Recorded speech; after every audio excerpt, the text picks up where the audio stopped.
Maths news லபர் channel நேயர்கள் அனைவருக்கும் வணக்கம். கிளாசிக்கல் மெக்கானிக்ஸில் 41 ஒன் மார்க் கொடுத்துருந்தேன். இப்போ 42வது ஒன் மார்க்லேருந்து பார்க்கலாம். ரொம்ப முக்கியமானது. இதை விட பல மடங்கு கொஷின்ஸை நாங்கள் டெஸ்ட் பேட்சில் கொடுத்துட்டு வரோம். ஸோ டெஸ்ட் பேட்ச் இமீடியட்டாக ஜாயின் பண்ணுங்கள். இந்த நம்பருக்கு ஒரு மெசேஜ் போடுங்க அல்லது கால் பண்ணுங்கள். உங்களை டெஸ்ட் பேட்சில் ஜாயின் பண்ணிடுவோம். டெஸ்ட் பேட்ச் ஜாயின் பண்ணுறீங்க, உங்களோட ப்ரீவியஸ் நாலேஜ் வச்சு ஆன்சர்ஸ் பண்ணுறீங்க. அப்படி இருக்கக்கூடாது. Study material, current material, update ஆன மெட்டீரியல் உங்கள் கையில் இருக்கணும். ஏன்னா போட்டியாளர்கள் அதெல்லாம் வாங்கி படிச்சுக்கிட்டு இருக்காங்க. அவங்களோட தான் நீங்களும் போட்டி போட போகிறீங்கன்னும் போது நிச்சயம் அதே மெட்டீரியல், அதை விட கடந்த மெட்டீரியல் உங்கள்கிட்ட இருக்கணுமா இல்லையா? அப்போ தான் ஓவர்டேக் பண்ண முடியும். ஸோ ஸ்டடி மெட்டீரியல் வாங்கிட்டேன், டெஸ்ட் பேட்சும் ஜாயின் பண்ணிட்டேன், ஆனாலுமே என்னால் கிராக் பண்ண முடியல அப்படின்றவங்க புரிதல் இல்லை. பாட புரிதல் இருக்கணும். நல்லா எப்படி படிக்கணுன்றதை தெரிஞ்சுக்கணும் முதல்ல. அதுக்கு தான் வீடியோஸில் நாங்கள் இது வரைக்கும் ஒரு 1100 வீடியோஸ் பிஜிடிஆர்பின்னே போட்டிருப்போம். அது எல்லாத்தையும் நான் அனுப்பி வைக்கிறேன். இந்த நம்பருக்கு ஒரு மெசேஜ் போடுங்க, கண்டிப்பாக அனுப்பி வைக்கிறேன். உட்காந்து அதெல்லாம் பார்க்க தான் அந்த புரிதல் கிடைக்கும். புரிதல் கிடைச்சவங்க தான் புக்கை படிக்கணும். சார் புக்ஸ் என்கிட்ட இல்லைன்றது ஒரு புக்கா 2 புக்கா? இப்போ இந்த கிளாசிக்கல் மெக்கானிக்ஸ்க்கே பாருங்களேன், எத்தனை புக்கை ரெஃபர் பண்ணி நான் உங்களுக்கு கொடுத்துட்ருக்கேன். இப்போது டொனால்ட் டி கிரீன்வுட் அப்படின்னு இந்த புக்கு ஒன்று, ரொம்ப பழைய புத்தகம். அது நல்ல கான்செப்ட் டிஸ்கஸ் பண்ணியிருக்காங்க. இந்த புத்தகம் முழுவதும் படிக்கக்கூடாது. இப்போ உங்கள் வேலையை நாங்கள் குறைக்கிறதே எங்கே? மொத்த புத்தகத்தையும் படிச்சிங்கன்னா தலை சுற்றிடும். அதுவும் இல்லாமல் அது நமக்கு சிலபஸில் இல்லாததெல்லாம் ஏன் படிக்கணும்? Time waste. இதான் அந்த புத்தகம். இதுக்கப்புறம் கே பிரதாபன் இந்த புத்தகமும் நல்லா நிறைய விஷயங்கள் எக்ஸாம்பிள்ஸை டிஸ்கஸ் பண்ணியிருக்காங்க. ஆனாலும் இது எல்லாமே நம்ம படிக்கக்கூடாது. இதில் தேவையானது மட்டும் கரெக்டாக இந்த மாதிரி டிக் பண்ணியிருப்பேன். சிலபஸ் உள்ளதை பார்த்து முதல்ல டிக் பண்ணிடுவேன். இதெல்லாம் பிஜிடிஆர்பி சிலபஸில் வருது, இந்த புத்தகத்தில் இருக்கிறது அப்படின்னு பார்த்து டிக் பண்ணிவிட்டு அதை அப்புறம் உங்களுக்கு கொடுப்பேன். உள்ளே பார்த்து எப்படி தேவையான கண்டென்ட்டை மட்டும்தான் கொடுக்கணும். இந்தமாதிரி சிலபஸ் எடுத்து இதெல்லாம் வருதுன்னு முதல்ல டிக் பண்ணிடுறது. உள்ளே டிக் பண்ணியிருப்போம் பாருங்கள். இந்த மாதிரி டிக் பண்ணி தேவையானது மட்டும்தான் இருக்குது. இந்த ஹோல் புக்கு நமக்கு சிலபஸ் கிடையாது. ஏன் இது எல்லாத்தையும் படிக்கணும்? நீங்கள் இந்த புக்கு வாங்கினீங்கன்னா உங்களுக்கு கொஞ்சம் அதில் பாட்டு இருக்கிறது மட்டும் உங்களுக்கு ஹெல்ப் பண்ணணும். மொத்தமும் இல்லையே. இந்த புத்தகத்துலேயும் அதே போல் தான். இப்போ கொஸ்டின்ஸ் நிறைய வெரைட்டியாக இருக்கா அப்படின்ட்டு இந்த புத்தகம் வாங்கி பார்த்தா இதில் நிறைய கான்செப்ட் படித்து புரிஞ்சுக்கிறதுக்குன்னு ஒரு ப்ரீ நாலேஜ் வேணும். அந்த அளவுக்கு ஒவ்வொன்றும் டிஸ்கஸ் பண்ணியிருக்காங்க, நல்லாயிருக்கு. ஸோ இந்த 3 புத்தகம் தான் இப்போதைக்கு உங்களுக்கு காமிச்சிருக்கேன். இந்த 3 புக்கு தானே சார் நான் வாங்கிக்கிறேன் கடையிலன்னா வாங்கிக்கலாம், தாராளமாக வாங்கலாம். ஆனால் தேவையானதை தேடி படிக்கிறதுக்குள்ளே உங்களுக்கு தலை சுத்தம். அடடா நம்ம தேடி எடுக்க முடியலையே, எடுத்துருவீங்க. எப்படி அதை அப்ரோச் பண்ணணுன்ற தாட் உங்களுக்குள்ளே தோணும், அதுவும் மிஸ் ஆகும். ஸோ என்னதான் பண்ணுறது? இப்போ இந்த 3 புத்தகம் மட்டும் தானே கிளாசிக்கல் மெக்கானிக்ஸ்னால்? நிச்சயம் இல்லை, இன்னும் இருக்குது. ஒரே ஒரு கிளாசிக்கல் மெக்கானிக்ஸ்க்கு எத்தனை புத்தகம் இருக்குது? அப்போது ஹோல் சிலபஸ் பிஜிடிஆர்பிக்கு எத்தனை புக்கு இருக்கும் பாருங்கள். இத்தனை புக்கை ரெஃபர் பண்ணி எழுதின மெட்டீரியல் இருக்கு பாருங்கள். ஹோல் புக்ஸ்லேருந்து தேவையானது மட்டும் எடுத்து கோர்வையாக ஒன்றா அடுக்கி எழுதப்பட்ட மெட்டீரியல்ஸ். அதுக்கு தான் ஸ்டடி மெட்டீரியல்ஸ் முதல்ல வாங்குங்க. அப்டேட்டட், இன்னைக்கு டேட்டுக்கு அப்டேட்டான மெட்டீரியல்ஸ். அதெல்லாம் அந்த மெட்டீரியல்ஸ் வாங்க. இந்த நம்பருக்கு ஒரு ஜஸ்ட் மெசேஜ் போடுங்க. மெட்டீரியல் டீட்டெயில்ஸ் உங்களுக்கு நாங்கள் அனுப்புகிறோம். வாங்கி தாராளமாக படிக்கலாம். அப்புறம் இப்போ கொடுக்குறோம் இல்லையா இந்த கொஷின்ஸ், இதையும் தாண்டி பல மடங்கு கொஷின்ஸ் தான் டெஸ்ட் பேட்சில் கொடுத்துட்ருக்கோம். அந்த கொஷின்ஸ் எல்லாம் நீங்கள் ஃபேஸ் பண்ணணும். அடடா இந்த மாதிரி கொஷின்ஸ், அதுலேயும் நிறைய ஒரு 100-150 கொஷின் ஒரு டெஸ்ட்டுக்கு அனுப்புகிறோன்னா அதெல்லாம் 75 டெஸ்ட்டுக்கு மொத்தமாக அடுக்கி பார்த்தீங்கன்னா அசந்துருவீங்க. அவ்வளோ இருக்கும். என்னடா அது இப்படி பண்ணிகிட்டு இருக்காங்க, பரவாயில்லையே அடடா அப்படின்ற அளவுக்கு இருக்கும். ஸோ டெஸ்ட் பேட்ச் ஜாயின் பண்ணணும். டெஸ்ட் பேட்ச் ஜாயின் பண்ணுறதுனா என்ன? கொடுக்குற ஷெடியூலில் உள்ளபடி நீங்கள் டெஸ்ட்டு படிச்சுட்டு தயாராக இருக்கணும். கொஸ்டின் பேப்பரை அனுப்புவோம். அதை நீங்கள் என்ன பண்ணணும்? ஆன்சர் பண்ணி பார்க்கணும். தப்பாகிற இடங்கள் எங்கெங்கன்னு பார்த்து அதுக்குண்டான ஸ்டடி மெட்டீரியல் வாங்கி நல்லா ஆழ்ந்து படிக்கணும். ஒரு டில் டேட்டுக்கு அப்டேட்டான ஸ்டடி மெட்டீரியல் உங்கள் கையில் இருக்கான்னு பார்த்துக்கோங்க. ஏன்னா நிறைய பேர் அதெல்லாம் வாங்கி படிச்சுட்டு இருக்காங்கன்னும் போது அவங்க எந்த அளவுக்கு ப்ரீ நாலேஜோடு நல்லா அப்டேட் ஆகிட்டே இருப்பாங்கன்னு யோசிச்சு பாருங்கள். ஏதோ ப்ரீ நாலேஜ் வச்சுக்கிட்டு நான் டெஸ்ட் பேட்ச் மட்டும் எழுதி பார்க்குறேன்றது போதுமானது இல்லை.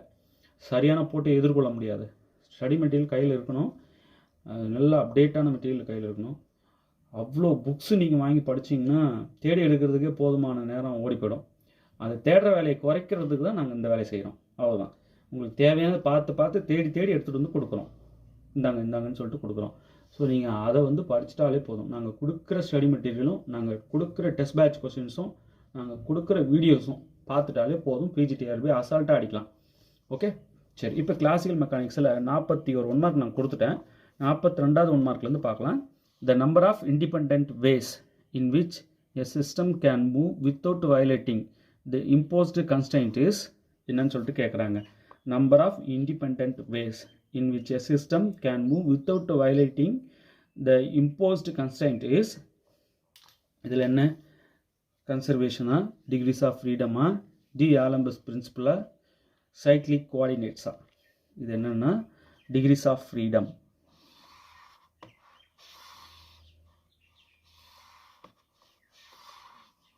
ஓகே, அதாவது the number of independent ways in which a system can move without violating the imposed constraint is degrees of freedom. Degrees of freedom. அடுத்து பாருங்க, for a conservative system pj equal to dou L by dou q ji j dot. பாருங்க, for a conservative system pj is equal to dou L by dou q dot dou q j dot. டாட்னா என்னது, derivative. சரி, இப்போ இந்த பிஜேன்றது do L by do Q J டாட்டா. அப்படின்னா இங்கே L என்ன, வேறு எல் இஸ் இந்த 4 இது அப்படி சொல்லிட்டு கேட்குறாங்க. எல் வேறு ஒன்றும் இல்லை, L equal to T minus we.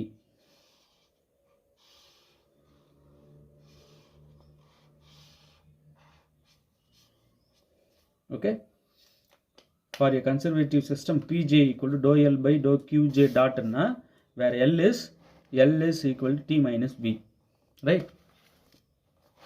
அடுத்து பாருங்க, a set of minimum number of independent coordinates required to specify the position and configuration of a system at a given time is known as its degrees of freedom, cyclic coordinates, generalized coordinates, none of these.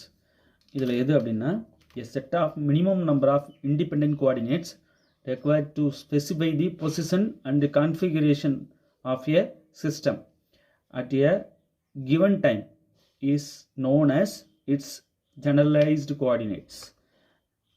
Generalized coordinates.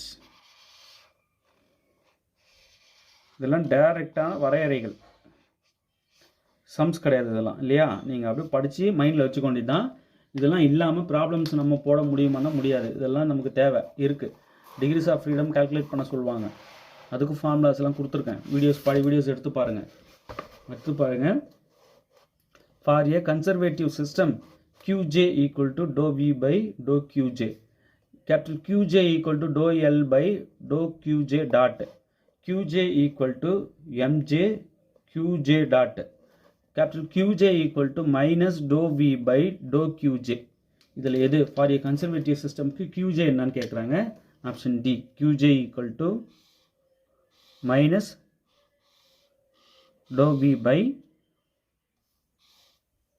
To QJ.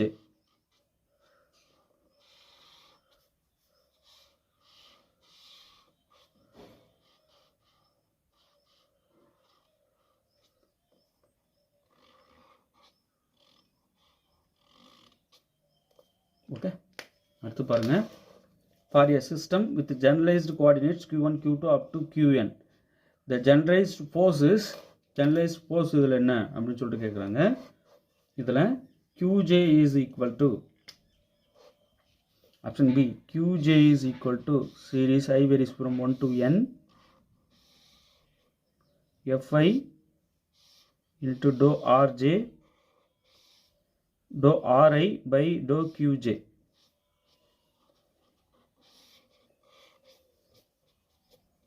Okay, for a system with the generalized coordinates q1 q2 up to qn, the generalized force is qj is equal to series I varies from 1 to n capital fi dou ri by dou qj.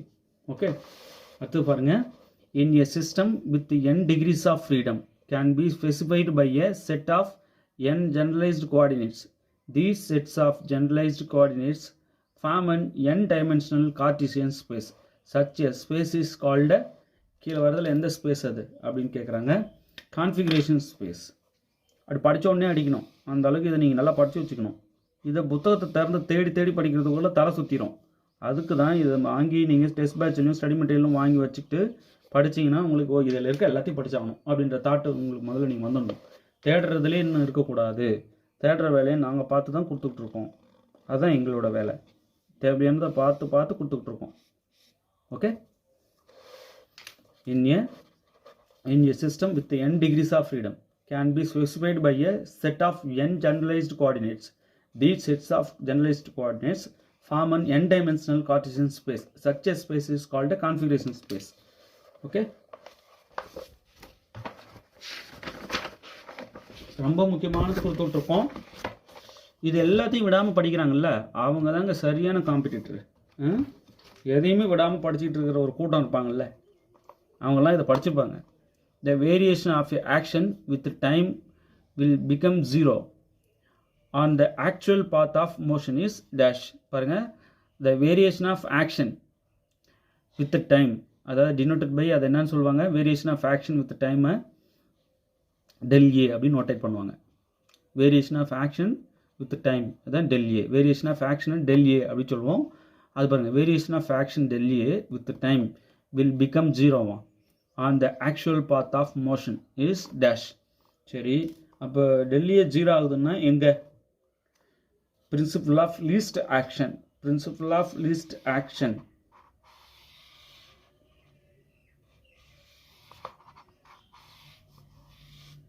இது என்னது? Principle of least action தான் இது. பாருங்கள், the variation of action with time will become zero.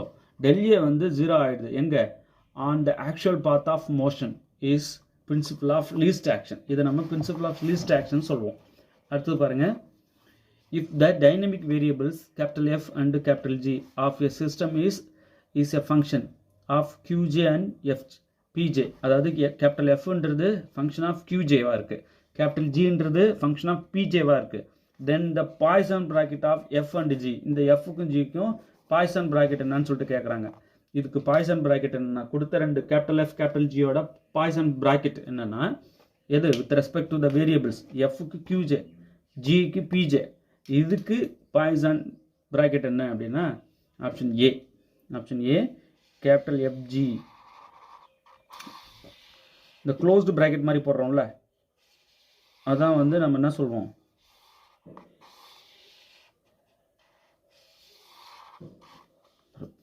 இது படிக்கும்போது அவங்க Poisson bracket of FG.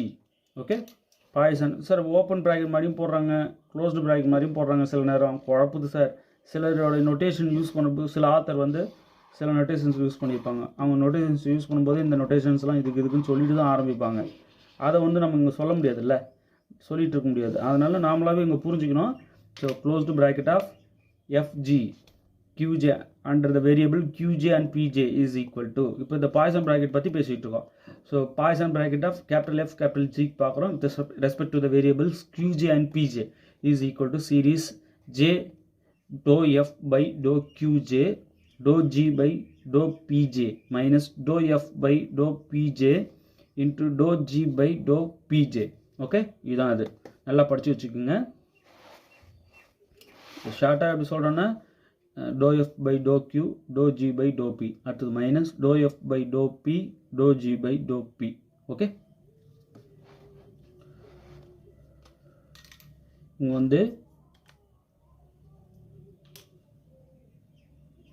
வந்து QJ. Okay, இங்கே ரெண்டுக்குமே பி இல்லை, ரெண்டுக்குமே இங்கே வந்து do F by do Q into do G by do P. இங்கே do F by do P do G by do Q J. Okay, இவ்வளோ தான். இதுதான் வந்து என்னென்னா Poisson bracket of capital F and capital G with respect to the variables Q J, small Q J and P J. நல்லா படித்து வச்சுக்கோங்க, எழுதி வச்சுக்கோங்க. அடுத்தது பாருங்கள், in Poisson brackets which one of the following is true அப்படின்னு சொல்லிட்டு கேட்குறாங்க. கீழே வர்றதுல எது ட்ரூ பாய்சன் ப்ராக்கெட்டுக்கு அப்படின்னு. இப்போ பாய்சன் ப்ராக்கெட் வந்து நாட் கம்யூட்டேட்டிவ். கம்யூட்டேட்டிவ்னா இந்த மைனஸ் இருக்கக்கூடாது, எஃப்ஜி ஈக்குவல் டு ஜிஎஃப்ஆ இருக்கணும். நாட் கம்யூட்டேட்டிவ்னா ஏன் அப்படின்னா இங்கே மைனஸ் இருக்குது. சரிங்களா? ஆன்டிசிமெட்ரி, சிமெட்ரி இல்லை, ஆன்டிசிமெட்ரி. பாய்சன் ப்ராக்கெட்ஸ் வந்து ஆன்டிசிமெட்ரி. அடுத்தது பாருங்கள், Poisson bracket of a function F with itself, இது வந்து ஜீரோ இருக்கும். ஆமாம், இதுவும் ட்ரூ தான், இதுவும் ட்ரூ தான் பாய்சன் ப்ராக்கெட்டில்.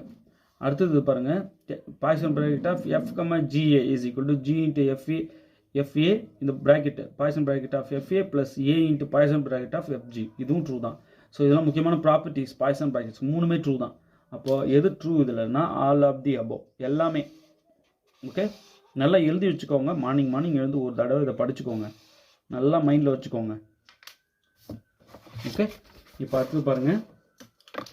Lagrange's bracket of two functions small f comma g with respect to basis qj and pj is defined as. இப்போ Lagrange bracket கேட்குறாங்க. Lagrange bracket பாருங்கள், இந்த பிரேஸ் மாதிரி யூஸ் பண்ணுறாங்க பாருங்கள். ஸோ ஒவ்வொருத்தரும் ஒரு நோட்டேஷன் யூஸ் பண்ணுவாங்க, நம்ம அதை அப்படி சொல்கிறத வச்சு எடுத்துக்கொண்டிட்டு தான். இப்போது இதில் எது ட்ரூ? பாய்சன் Lagrange bracket கேட்குறாங்க. பாய்சன் bracket நம்ம என்ன சொன்னோம்? கேபிட்டல் எஃப் கேபிட்டல் ஜிக்கு do F by do Q do G by do P minus do F by do P do G by do Q. இதான் வந்து என்னது? Poisson bracket. இப்போது Lagrange bracket பாருங்கள், ஸ்மால் எஃப் ஸ்மால் ஜின்னு கொடுத்துட்டாங்க. இப்போ இதுக்கு என்ன லக்ராஞ்சி ப்ராக்கெட்டு? கீழே வர 4ல் இது ட்ரூ. இதில் எது அப்படின்னா ஆப்ஷன் பி பாருங்கள். எஃப், அதாவது Lagrange bracket of F G is equal to series J. இப்போ பாருங்கள், do Q by do F பாருங்கள். With respect to the F வந்து with respect to the basis Q J, G வந்து வித் ரெஸ்பெக்ட் டு பிஜே. அப்போ அதுபடி தான் நம்ம சொல்லணும். இப்போ எஃப் கமா ஜிக்கு லக்ராஞ்சி ப்ராக்கெட் சொல்கிறோம் ஈக்குவல் டு ஆப்ஷன் பி தான் இது correct. Series J do Q J by do F. இங்கே வந்து பார்த்தீங்கன்னா ஃபங்க்ஷனே வந்து இங்கே வந்து ஃபங்க்ஷனை with respect to basis differentiate பண்ணியிருப்பாங்க. இங்கே பேசிஸ் வேரியபிள்ஸை டிஃப்ரென்ஷியேட் வித் ரெஸ்பெக்ட் டு எஃப்பும் ஜியும் பண்ணியிருக்காங்க. அதான் இது ரெண்டுக்கும் பெரிய வித்தியாசம். சரிங்களா? இப்போ பாருங்கள், F comma G is equal to series J do Q J by do F do P J by do G minus do Q J by do G do P J by do F. Okay, option B.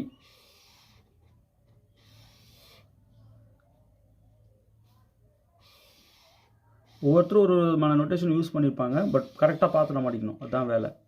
So இந்த மாதிரி notations கொஞ்சம் மாற்றி கொடுத்தாலும் கரெக்டாக நீங்கள் படிச்சுட்டு போங்க. அவ்வளோதான், ஒரு 51 மார்க் வரைக்கும் பார்த்துருக்கோம். ஸோ இது வந்து லக்ராஞ்சியன் ப்ராக்கெட்டை சிம்பிளாகவும் சில நேரங்களில் கொடுப்பாங்க, கன்ஃபியூஸ் ஆகக்கூடாது. இது வந்து Poisson bracket, Poisson bracket of F and G. இது அடுத்தது வந்து பார்த்தீங்கன்னா இங்கே பாருங்கள், Lagrange bracket of small F and G. இது ஓகே, இது ரெண்டும் நல்லா டிஃப்ரென்ஸ் தெரிஞ்சுட்டு படிங்க. ஓகே, இப்போ பாய்சன் ப்ராக்கெட்டோடைய சில ப்ராப்பர்ட்டிஸ் தான் இதெல்லாம், எல்லாமே ட்ரூ தான். அதில் இங்கே சொல்லும்போது இந்த பாய்சன் ப்ராக்கெட் தானே சொல்கிறாங்க. ஓகே, இந்தமாரி நிறைய கொஸ்டின்ஸ் நான் பார்க்கணும் அப்படின்றவங்க இது இந்த புத்தகத்தை வாங்கி உள்ளே தேடி தேவையானதை மட்டும் படிங்க. எல்லாத்துக்குமே இதில் இருக்கும். கிளாசிக்கல் மெக்கானிக்ஸ் சம்மந்தமாக கொடுங்க, சிஎஸ்ஐஆர் இருக்குன்னு சொல்லிட்டு வாங்குறீங்கன்னு வைங்களேன். சிஎஸ்ஐஆர் பொறுத்த வரைக்கும் மல்டி ஆப்ஷன்ஸ் கரெக்டாக இருக்கும். ஸோ இதில் எது நீங்கள் சிங்கிள் ஆப்ஷனாக அதை மட்டும் படிக்கணும்னு இல்லை, கான்செப்ட் எல்லாத்தையும் புரிஞ்சுக்கணும். இது எல்லாத்தையும் ஒரு தடவை கோத்ரூ பண்ணிட்டு தான் இந்த மாதிரி சூஸாக எதனா ஒன்று கரெக்டாக ஆகிற மாதிரி நாங்கள் கொஸ்டின்ஸ் கொடுப்போம். இது வந்து வீடியோஸ் கொடுக்குற கொஸ்டின்ஸ் இது மட்டும் பல மடங்கு டெஸ்ட் பேட்சில் கொடுக்குறோம். சரிங்களா? இப்போ டிகிரிஸ் ஆஃப் ஃப்ரீடம் கால்குலேட் பண்ணுறது எப்படி இந்த கிளாசிக்கல் மெக்கானிக்ஸில் எதுவும் பர்டிகுலர் டாப்பிக்கில் எப்படி அப்படின்னு சொல்லிட்டு அது இப்போ டிகிரிஸ் ஆஃப் ஃப்ரீடம் ஃபார்முலா கூட ஆல்ரெடி நான் ஒரு வீடியோ போட்டிருப்பேன். இதில் சொல்லியிருப்போம், ஒரு கொஸ்டின் அவுட் வந்து பாருங்கள். Number of degrees of freedom வந்து 3n - L. இங்கே என்னென்ன என்ன எல்லுன்னு என்னன்னு இதில் எக்ஸ்பிளைன் பண்ணியிருப்பேன். இந்த வீடியோஸ் எல்லாம் இருக்குது, நான் உங்களுக்கு அனுப்பி வைக்கிறேன். வீடியோஸ் வேணுன்றவங்க இந்த நம்பருக்கு. சார் இந்த டோபாலஜி வீடியோஸும் கிளாசிக்கல் மெக்கானிக்ஸ் வீடியோஸும் எனக்கு வேணுன்றவங்க 7358591547 இந்த நம்பருக்கு ஜஸ்ட் ஒரு மெசேஜ் போடுங்க. உங்களுக்கு வீடியோஸ் அனுப்பி வைக்கிறேன், எல்லாத்தையும் பாருங்கள். இதை பாஸ் பண்ணிட்டு அப்படியே இந்த கொஸ்டின்ஸ்லாம் எழுதிக்கிட்டே வாங்க. ரைட், இதில் இருக்கிறது படிச்சுட்டே வாங்க. சின்ன சின்ன கான்செப்டாக இருந்தாலும் பெரிய அளவில் உங்களுக்கு கை கொடுக்கும். ரொட்டேஷன்ஸ் எல்லாம் பாருங்கள். டெய்லி மார்னிங் எழுந்து இதுக்குன்னு தனியாக ஒரு நோட் போட்டுருங்க. ரைட் சார், இப்போ இது எல்லாமே இந்த ஒரு புத்தகத்தில் தான் எடுத்துகிட்டு இருக்கீங்களா? இல்லை, இன்னும் நிறைய புக்ஸ் ரெஃபர் பண்ணிகிட்டு இருக்கோம். இந்த புக்கு பழைய புத்தகம் இது, இதில் நோட்டேஷன்ஸ்லாம் நல்லா ஹேண்டில் பண்ணியிருக்காங்க. அந்த நோட்டேஷன்ஸும் உங்களுக்கு தெரியணும். ஏன்னா திடீர்னு இந்த புத்தகத்தை ரெஃபர் பண்ணி எடுத்துட்டாங்கன்னா கொஷின். ஸோ இந்த நோட்டேஷன்ஸ் எல்லாம் உங்களுக்கு என்னென்னன்றது புரிஞ்சு படிக்கணும். இதையும் கொடுத்துருக்கேன், வீடியோவில் இருக்குது நிறையா. இதில் எல்லாமே படிக்கணுமா? இல்லை, தேவையானது மட்டும் எடுத்து முதல்ல டிக் பண்ணிடுவோம். எது இதெல்லாம் பிஜிடிஆர்பி சிலபஸ்க்கு அப்படின்னு டிக் பண்ணிவிட்டு தான் நாங்கள் உங்களுக்கு கொஸ்டின்ஸ் கொடுக்குறோம். சரிங்களா? அப்போது இந்த ஒரே ஒரு கிளாசிக்கல் மெக்கானிக்ஸுக்கு நிறைய புக்ஸ் இருக்குன்னா ஹோல் சிலபஸ்க்கு பிஜிடிஆர்பி மேக்ஸ் சிலபஸ்க்கு ஒரு லைப்ரரி. ஸோ அவ்வளோ புக்ஸும் எப்போ படிச்சுக்கிட்டு இருக்கீங்க? ஏற்கனவே படித்தது அதெல்லாம் எங்கெங்கே இருக்குன்னு எங்களுக்கு தெரியும். தேடி தேடி டைம் வேஸ்ட் ஆகாமல் எடுத்து கொடுத்துட்ருக்கோம். ஓகே, நல்லா ப்ராக்டிஸ் பண்ணிக்கோங்க. டோபாலஜி கொஸ்டின்ஸ் ஏகப்பட்டது நான் கொடுத்துட்டேன் இல்லையா? அது ஒரு 100 தாண்டிடுச்சா? 90 வந்திருக்கு. இன்றைக்கி 100 கம்ப்ளீட் பண்ணிடுவோம் டோபாலஜியும். இது டோபாலஜி. ஸோ இதுவும் கிராஸ் பண்ணி வந்துக்கிட்டு இருக்கோம் ஓரளவுக்கு சிலபஸை. இதுவும் இந்த வீடியோஸும் ரெடியாக இருக்குது. இது ஒரு அட்டை போட்டு மேலே லேபிள் ஒட்டிடுங்க. அப்போ தான் உங்களுக்கு வந்து டேரெக்டாக எடுக்க முடியும், கன்ஃபியூஸ் ஆகாது. ரைட், இப்போது கிளாசிக்கல் மெக்கானிக்ஸ் கொடுத்த கொஸ்டின்ஸ்லாம் நோட்டில் எழுதி வச்சுக்கோங்க. நல்லா ப்ரிப்பேர் பண்ணுங்கள். நிச்சயமாக நல்லா ஸ்கோர் பண்ண முடியும். டெஸ்ட் பேட்சில் ஜாயின் பண்ணுங்கள். Test batch must, study material must. இது ரெண்டுத்தையும் கையில் வச்சுட்டு நல்லா படிங்க. தேர்வில் வெற்றி பெற வாழ்த்துக்கள். தேங்க்யூ.